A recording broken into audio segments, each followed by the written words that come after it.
ایک چوڑیاں بیچنے والی کی سچی محبت۔ ایک چوڑیاں بیچنے والی کو مجھ سے پیار ہو گیا۔ اس کی کیا کمال محبت تھی۔ وہ جہاں بھی جاتی وہاں کی مشہور چیز میرے لیے تحفے میں لاتی تھی۔ وہ میری خاطر میرے شہر میں 4 سال تک رہی۔ روزانہ میری منتیں کرتی اور روتی رہتی۔ کہتی ہوتی تھی میرے نال شادی کر لے۔ میرے لگاتار انکار پر وہ واپس اپنے آبائی گاؤں جھنگ چلی گئی۔ کچھ عرصہ بعد میں اپنے دوستوں کے ساتھ بہو سلطان کے مزار پر گیا۔ میں ادھر مزار کے باہر کھڑا تھا کہ پیچھے سے کسی نے میرا بازو پکڑا۔ دیکھا تو وہی چوڑیاں بیچنے والی تھی۔ خوشی کے مارے وہ کہنے لگی عاقب میری دعا رنگ لے آئی۔ تیرا دیدار ہو گیا، ساڈی عید ہو گئی۔ میں جب بھی دربار پہ آتی تھی عاقب تجھے مانگتی تھی۔ اب تیرے لیے بیٹھی ہوں، شادی نہیں کی۔ پھر اس کی آنکھوں میں آنسو آ گئے۔ کہنے لگی بھیک منگنا، چوڑیاں بیچنا میرا قصور تو نہیں ہے نا۔ یہ تو میری قسمت کا، میرے نصیب کا قصور ہے۔ تو سزا مجھے کیوں مل رہی ہے؟ وہ سب کے سامنے میرے گلے لگ کے رونے لگی اور کہنے لگی ایک دفعہ میرے گھر چلو، میرے پاؤں پکڑ لیے۔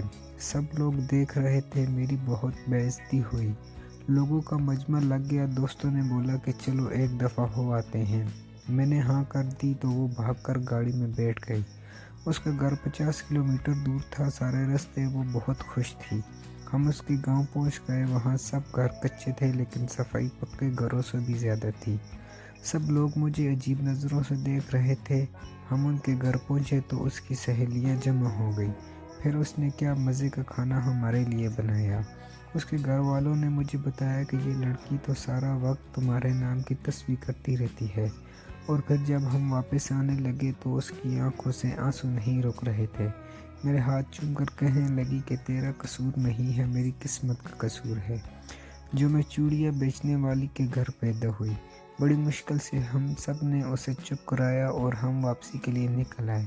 میں کار کے شیشے میں دیکھ رہا تھا کہ وہ تب تک دیکھتی رہی جب تک ہماری گاڑی اس کی نظروں سے دور نہیں ہوئی۔ وہ ہماری آخری ملاقات تھی۔ پھر ایک دن میرا اس سے ملنے کو دل کیا تو میں اس کے گاؤں چلا گیا۔ اس کے گھر والوں نے بتایا کہ تمہارے جانے کے بعد وہ بہت بیمار رہنے لگی تھی۔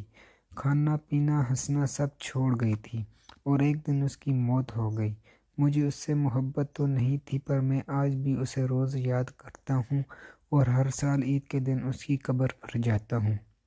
تیرے بعد نظر نہیں آتی مجھے کوئی منزل، کسی اور کا ہونا میرے بس کی بات نہیں۔ Please friends like and subscribe. Thank you.